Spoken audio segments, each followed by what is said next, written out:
আপনার যে ডেড সেলসগুলো আছে এগুলোকে ক্লিনস করে।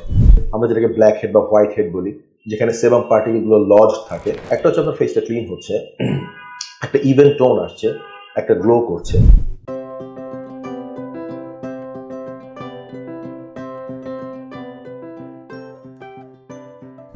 আসসালামু আলাইকুম। কথা বলবো হাইড্রোফেশিয়াল নিয়ে।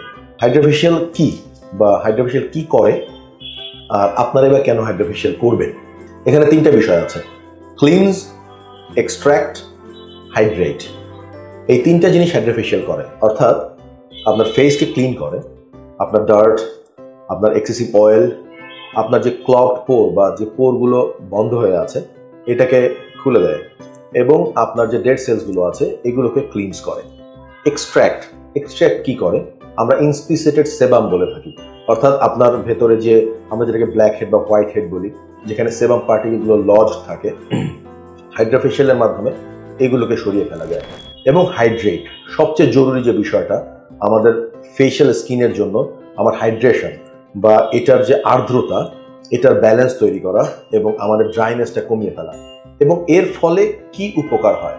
একটা হচ্ছে আপনার ফেসটা ক্লিন হচ্ছে, একটা ইভেন টোন আসছে, একটা গ্লো করছে।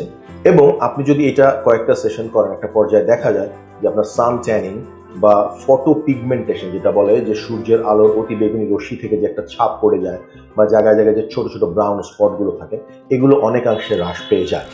কতদিন একটা হাইড্রোফেশিয়াল করার ইফেক্টটা থাকে বা কতদিন পর পর করা উচিত? সাধারণত 4 থেকে 6 সপ্তাহ পর পর যদি এই হাইড্রোফেশিয়াল করা যায়, তাহলে এই যে আমি ত্রিমুখী যে ক্লিনস, এক্সট্র্যাক্ট, হাইড্রেট, এটার সমন্বয়ে যে একটা কম্প্রিহেন্সিভ ট্রিটমেন্টটা দেওয়া যায়, এটার মাধ্যমে আপনার ফেসটাকে গ্লোয়িং, ইভেন টোন, এবং যে রিঙ্কেলস, ছোট ছোট রিঙ্কেলসগুলো থাকে, খুব ফাইন রিঙ্কেলস এবং এজ স্পটস, এগুলো থেকে দূরে রাখা যায়। এবং এই সেশনটা কয়েকটা স্টেপে করা হয়, একটু সময় লাগে এক একটা সেশন করতে। তো এর মাধ্যমে এই উপকারগুলো পাওয়া সম্ভব। সবাইকে ধন্যবাদ।